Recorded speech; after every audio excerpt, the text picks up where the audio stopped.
estamos ao vivo no Jornal Gente com o governador do estado de São Paulo, Tarcísio Gomes de Freitas, que concedeu uma entrevista coletiva há pouco, mas está por telefone conosco para conversar com os ouvintes do Jornal Gente sobre esse dia atípico em São Paulo, mais um dia de greve de sindicalistas do metrô, da CPTM e também uma parcela menor de funcionários da Sabesp. Governador, seja bem-vindo. Como é que está São Paulo nessa manhã? O senhor tem recebido informações, o impacto é maior, menor do que aquele que foi esperado pelo governo do estado? Muito bom dia para o senhor. A todo mundo que nos acompanha aí na Band News. Olha, é um impacto menor do que o esperado, menor do que no dia 3 de outubro. Hoje nós temos as estações da Sabesp funcionando normalmente. Aquele efetivo que foi estabelecido pelo Judiciário está operando. Na CPTM nós temos hoje as linhas 11, 12 e 13 funcionando também normalmente. Então houve o cumprimento do que foi determinado pela Justiça. Nós temos a linha 7 e 10 paralisadas, mas com a previsão, e a gente está vendo aí os funcionários já chegando para trabalhar, de começar a operar parcialmente a partir das 10 horas. A linha 7 já opera parcialmente até Caieiras, e a linha 10 que está completamente paralisada, deve começar a operar a partir das 10 horas. No metrô é a situação mais crítica, houve a maior adesão e mais uma vez o desrespeito à decisão judicial. Então os sindicatos metroviários não têm qualquer apreço pela justiça, pelo judiciário, né, descumpre as decisões reiteradamente, e ali nós temos uma operação parcial nas linhas 1, 2 e 3, a 15 completamente paralisada. Para mitigar esses efeitos, houve um reforço de ônibus, nós tivemos aí o apoio da MTU e da SP-Trans, né, que estão tentando suprir essas linhas que estão paradas, tentando suprir a demanda, fazendo pontos aí, origem e destino, para ver se a gente consegue de alguma forma mitigar os transtornos. Agora, é de se lamentar que uma pauta corporativa prejudique milhões de usuários do sistema de metrô e trens aqui na nossa capital. E uma pauta política, né, governador? Muito bom dia, bem-vindo aqui ao nosso programa. Desta vez agora o governo mantém, e também as empresas públicas envolvidas e prejudicadas nesse processo, mantém a mesma determinação em relação à greve anterior, quando inclusive houve demissões, houve abertura de inquérito sobre em relação a funcionários com mandato sindical. Enfim, porque o que a gente viu foi a divulgação esses dias, né, da conclusão do inquérito da polícia, que inclusive verificou a ocorrência de sabotagem nessa paralisação anterior. Os caras são bandidos mesmo, é impressionante isso. Desta vez agora tem alguma notícia, alguma suspeita de sabotagem? Cláudio, a gente aumentamos muito a vigilância nas linhas, então a gente tem aí um reforço de policiamento ostensivo, nós temos policiais da paisana também, né, nós temos aí a segurança privada das concessionárias fazendo a vigilância, então a nossa ideia é impedir qualquer movimento de sabotagem. Esse inquérito da linha 9, do que ocorreu no dia 3 de outubro, ele está praticamente pronto para ser relatado, constata de fato a ocorrência de sabotagem. Isso tem acontecido com alguma frequência, são sabotagens em aparelhos de mudança de via, subtração de cabos, eles provocam curto nas linhas aéreas, né, na linha de alimentação. Então é lamentável que isso esteja acontecendo, mas a gente está tomando todas as providências para manter as linhas funcionando. E observe, no que diz respeito a metrô e CPTM, as linhas privadas estão funcionando normalmente, como sempre acontece. Então eu tenho, de fato, uma pauta política, um sindicato capturado por partido político, com interesse que não é legítimo, não é o interesse do cidadão. O cidadão está em último lugar para eles não estão nem aí para o sofrimento das pessoas, para aquela pessoa que precisa ir para entrevista de emprego, precisa ir para o trabalho, para consulta médica, que vai se acotovelar para entrar num ônibus no final do dia, que vai levar horas para chegar em casa, né, vai chegar cansado, não vai poder desfrutar ali daquele tempo com a família. Então é um absurdo o que esses caras estão fazendo. Nós vamos combater isso dessa vez, diferente da outra. Nós individualizamos as condutas, ou seja, nós relacionamos quem eram os servidores que deveriam cumprir a decisão judicial. Então, para efeitos de cumprimento da decisão judicial, esses são os servidores escalados para atingir aquele percentual. E nós vamos apurar, né, quem descumpriu a decisão, a responsabilidade de forma individualizada, com fins da aplicação de sanções. Governador, bom dia. Governador Tarcísio de Freitas, ao vivo aqui no Jornal Gente. A gente falava agora há pouco sobre um número muito importante que o senhor trouxe na sua entrevista coletiva, a quantidade de pessoas presentes na decisão do metrô e a, digamos, estreita margem em que a greve venceu na hora da votação da Assembleia. É uma decisão de pouco mais de 100 pessoas que gera impacto para milhões e milhões de moradores da região metropolitana de São Paulo.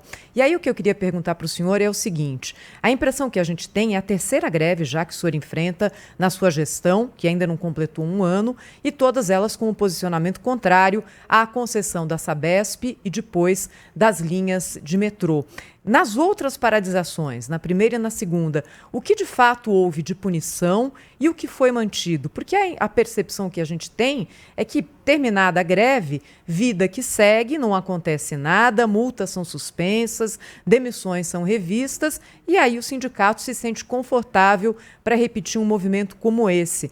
Quais foram as consequências práticas, governador, das duas primeiras paralisações que o senhor enfrentou no seu mandato? Bom, isso é um problema de fato, Thaís, que a gente enfrenta. Eu levei essa questão à presidente do Tribunal Regional do Trabalho, pedi uma audiência a ela para mostrar, olha, o que está acontecendo? O judiciário faz uma determinação. Essa determinação é descumprida, solenemente ignorada. Não se tem apreço à decisão judicial. Aí o oficial de justiça vai lá e constata o descumprimento. A justiça determina a multa ou agrava a multa ao sindicato. Depois o sindicato alega que não pode pagar e fica por isso mesmo. Então é uma situação que vai incomodando a gente. No dia 12 de outubro, houve uma paralisação inopinada. Eles pararam os trens sem nenhum aviso, sem assembleia, sem absolutamente nada. E as pessoas do sindicato entraram nas composições, mudaram as configurações do trem, tiraram o trem do alcance do centro de controle operacional, pararam a composição sem nenhum aviso para as pessoas, e essas pessoas ficaram dentro do trem sem saber que o trem não ia andar, e por 40, 50 minutos até que fossem avisados. Bom, nós demitimos as pessoas que participaram dessa operação no dia 12 de outubro, e essas pessoas não foram e não serão reintegradas no que depender da nossa vontade. Agora a gente se prepara, nós já tínhamos tido em episódios anteriores advertências, suspensões, no dia 12 nós tivemos demissões e agora nós vamos agir obviamente com proporcionalidade, dentro dos parâmetros da lei, mas com firmeza.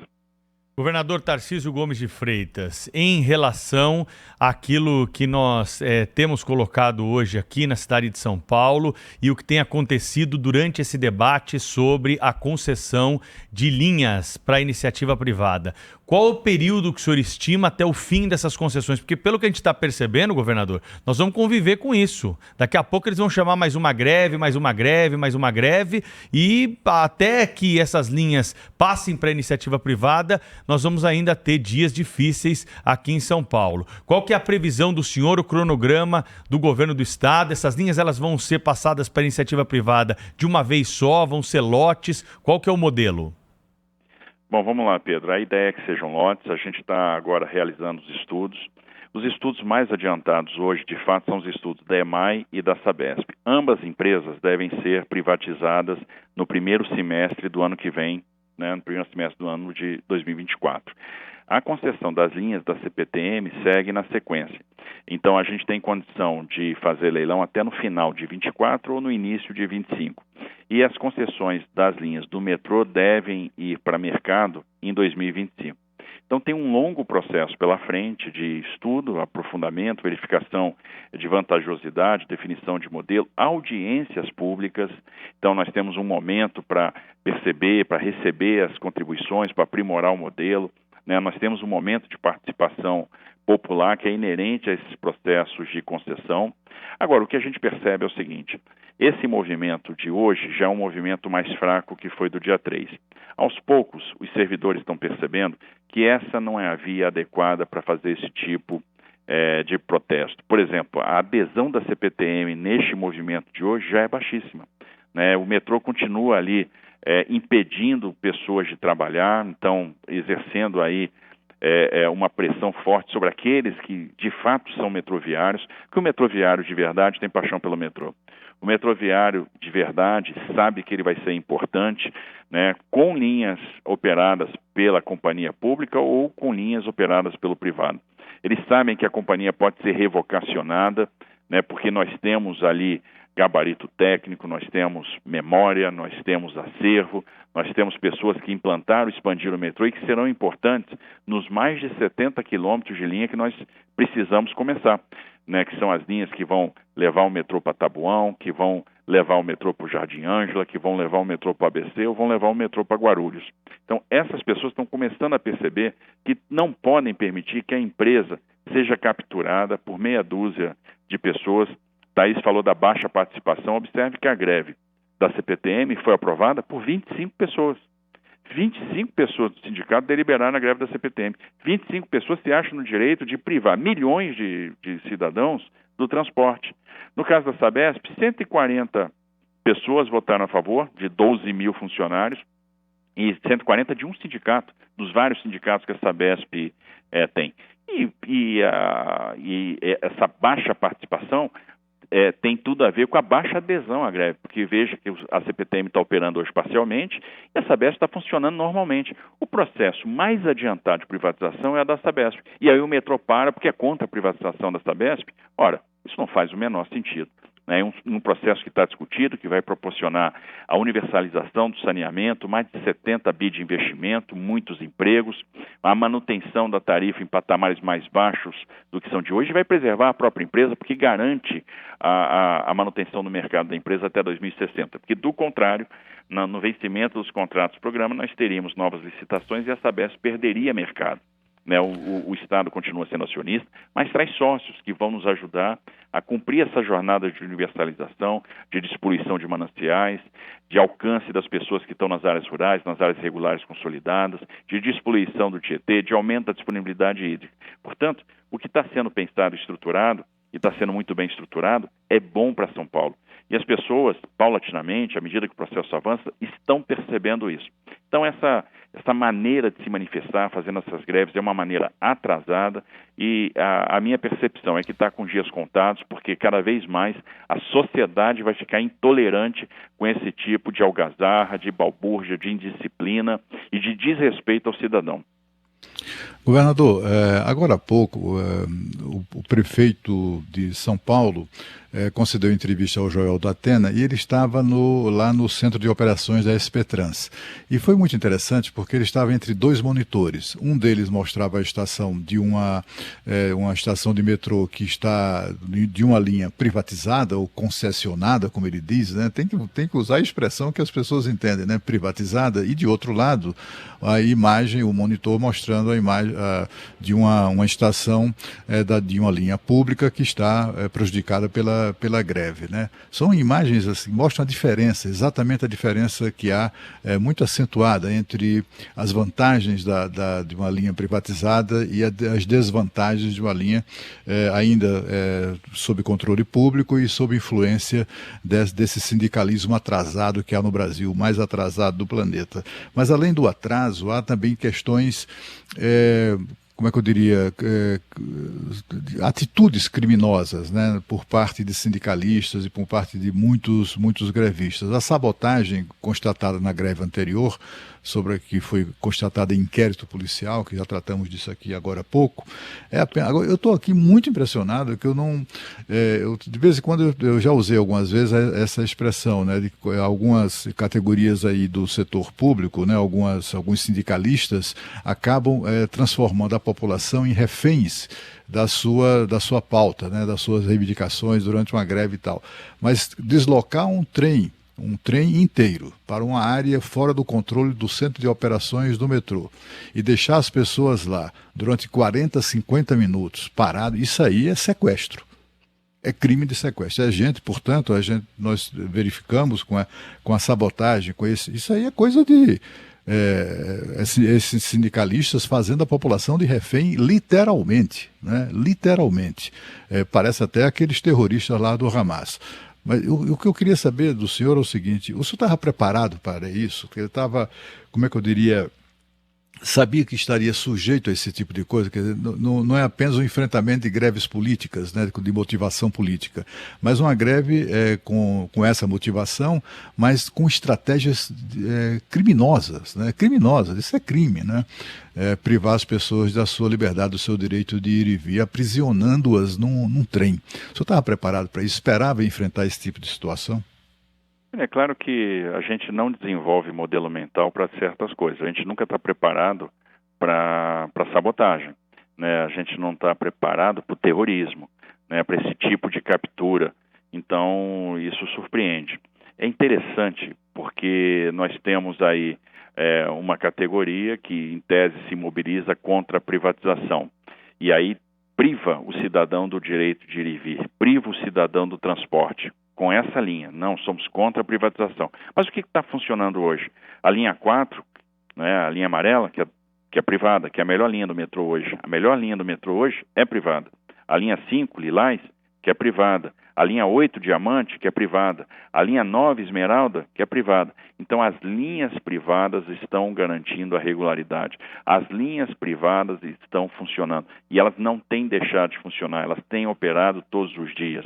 Elas têm ficado fora desses movimentos, né, desse sindicalismo atrasado, corporativo, egoísta, né, que só pensa no próprio interesse. E, de fato, né, impressiona essas ocorrências de sabotagem.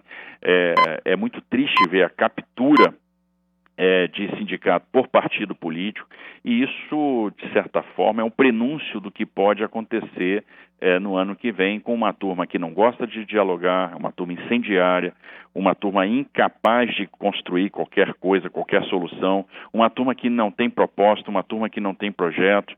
Então, eu acho que isso tem que chamar a atenção da sociedade. Quem são essas pessoas? A quem eles estão servindo? Aonde eles querem chegar? E, de fato, eles são incapazes de construir alguma coisa. É o sindicalismo estéril, é o sindicalismo que não produz fruto, é o sindicalismo que não constrói, é o sindicalismo atrasado. Governador Tarcísio de Freitas, governador do estado de São Paulo, agradeço muito a atenção do senhor aqui, com o ouvinte, com o assinante do Jornal Gente, num dia difícil para o poder público. A gente sabe que o senhor está atolado de trabalho. Muito obrigada, por ter conversado conosco. Boa sorte, até uma próxima. Eu que agradeço. Bom dia, Pedro, Cláudio, Thaís e a todos que nos acompanharam aí no Band News. Bom dia, governador.